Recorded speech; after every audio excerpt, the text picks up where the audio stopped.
উজনি শেষ কেৱল কান্দোন আৰু হাহাকাৰ নাই পানী নাই এয়া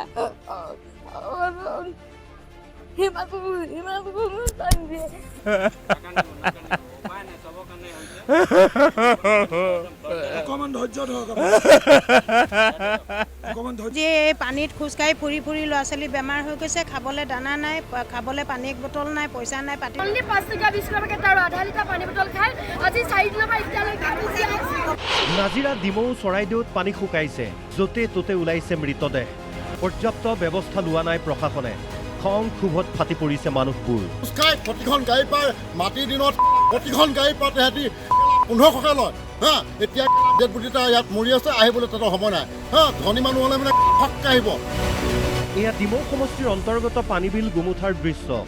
কলৰ ভূৰৰ ওপৰত 3 দিন ধৰি পৰি আছে মৃতদেহ। আৰক্ষীয়ে যাৱতীয় আইনী প্ৰক্ৰিয়া সম্পন্ন নকৰাৰ বাবে সৎকাৰ কৰিব পৰা নাই মৃতদেহ। মৃত লিতুল ভূঞাৰ আজি কৰিব লাগিছিল তিলনি, কিন্তু অসহায় পৰিয়াল। পৰহিত এখন দোকানলৈ আহিছিলে মঙলবাৰে চাউল আনিম পইচা কাঠ চাউলে খাবলৈ পানীটো কৈছোঁ আমি। তাৰপৰা ৰঙম চটাচকি দোকানে সৈতে কেনেকৈ কি হ'ল পানী আনিলোঁ নাজানো। আপোনালোকে আৰক্ষী খবৰ দিছোঁ, কালি কেইবাবাৰো দিয়া হৈছে, ৰাতিপুৱা দিছে শিমলুগুৰি থানা ৰাতিপুৱা দিছোঁ। শিমলুগুৰিৰ পথাৰৰ মাজত পৰি আছে মৃতদেহ। আৰক্ষী প্ৰশাসনে লোৱা নাই কোনো ব্যৱস্থা। মৃতদেহৰ দুৰ্গন্ধ বিয়পিছে চৌদিশে। চৰাইদেউৰ শিঙৰাজান কছাৰী গাঁৱত বানত মৃত্যু হ'ল শিৰোমণি বসুমতাৰী নামৰ কিশোৰীগৰাকীৰ। শিৱসাগৰৰ ষ্টেচন চাৰিআলিতো বানত ডুবি মৃত্যু হ'ল এজন যুৱকৰ। চৰকাৰী তথ্য অনুসৰি এই পৰ্যন্ত মৃত্যু হৈছে 41 জন লোকৰ। অনানুষ্ঠানিক তথ্য অনুসৰি মৃত্যুৰ সংখ্যা অৰ্ধশতাধিক। নিৰ্দিষ্ট হৈ আছে শতাধিক লোক। নাজিৰাৰ দৃশ্য এয়া। বিধ্বস্ত বাট পথ ঘৰ দুৱাৰ, কাৰোবাৰ গাড়ী বানে উটুৱাই আনি কাৰোবাৰ পদূলিত ওলোটাকৈ পেলালেহি। খোৱাপানী এটুপিৰ বাবে হাহাকাৰ ৰাইজৰ, পানী বিচাৰি দীঘলীয়া শাৰী।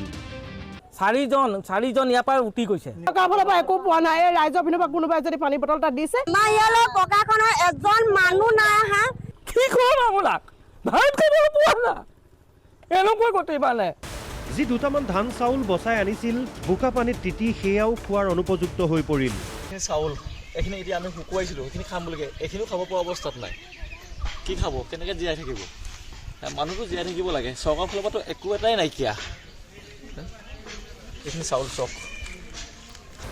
শিৱসাগৰ চহৰতো অপৰিৱৰ্তিত বান পৰিস্থিতি। ঘৰ এৰি ঘাইপথৰ দাঁতিত ওখ ঠাইত আশ্ৰয় লৈছে মানুহবোৰ। দিয়কচোন, আজি 4-5 দিনৰ পৰা ভাত পানী খাব পৰা নাই। কেনেকৈ মানুহ জীয়াই আছে, কেনেকৈ আছে আপোনালোকে চৰকাৰে গম পাইছেনে বাৰু? এয়া গোলাঘাটৰ কমাৰবন্ধাৰ বান শিবিৰৰ দৃশ্য। আশ্ৰয় লৈ আছে শতাধিক বানাক্ৰান্তই। কেৱল চকুলো টুকিছে। ভুৱাৰৰ ধানকেইটা গিটিলে মাটি ৰুইছিলোঁ, সেয়াও মাৰিলে। হাঁহ ছাগলী এইবোৰ চব উপঙি গ'ল। মোমাই সেয়া 10,000 পইচা দিছিলে, ছাগলী কিনিছিলোঁ, কিনি সেয়া পুহিছিলোঁ ছাগলীও। এতিয়া বুঢ়াটো ঘৰত অকলে অকলে আছে, সেয়াও চিন্তা লাগিছে। পানীৰ ভিতৰত সোমাই আছে, শুকোৱা নাই। কি হৈছে বস্তু মানে যাবলৈ থম ক'ত নাই, চোতালতে পানী আকৌ ভিতৰত পানী। বস্তু গুচি গ'ল ইয়াৰ পৰা। কি হ'ব সেইটো নাজানো। এতিয়া সেইটো চিন্তা আছে মানে কি কৰিব নে কেনেকৈ থাকিম এইবোৰ। বানে চব উটুৱাই লৈ গ'ল। বছৰটো চলিবলৈ আমাৰ বহুতেই দিগদাৰ হ'ব। এতিয়া তাকে আমি কি কৰিম কি নকৰিম ভাবি উপায়ে পোৱা নাই। কমাৰবন্ধা অঞ্চলত ঘৰ বাৰী ডুবিছে, খেতিপথাৰৰ চিন মোকাম নোহোৱা হৈছে। অসহায় মানুহবোৰে কৰিছে হাহাকাৰ। পানীৰ মাজত এনেধৰণে দোকান খুলি তেওঁ জীৱিকা অৰ্জন কৰিব লগা হৈছে, কিয়নো তেওঁৰ ঘৰখনো এতিয়া বানৰ তাণ্ডৱত তছ নছ হৈ গৈছে। তথাপিতো এসাঁজ ভাতৰ বাবে তেওঁ এনেধৰণে দোকানখন খুলি ৰাখিব লগা হৈছে। আমাৰ দলঙৰ ওপৰত থাকিব লগা বস্তু একো উলিয়াব নোৱাৰে। গোটেই মানুহ ধান ৰুইছিলে, মানুহ বহুত কষ্ট, খেতিয়কৰ বহুত কষ্ট জড়িত হৈ আছে। গোটেই ধান তলত কঠীয়া এডালো নাই, ধানো নাই, এনেকৈ ভঁৰালত পানী সোমাই গ'ল। এই দৃশ্য গোলাঘাটৰ বচা ভৰলুৱা গাঁৱৰ।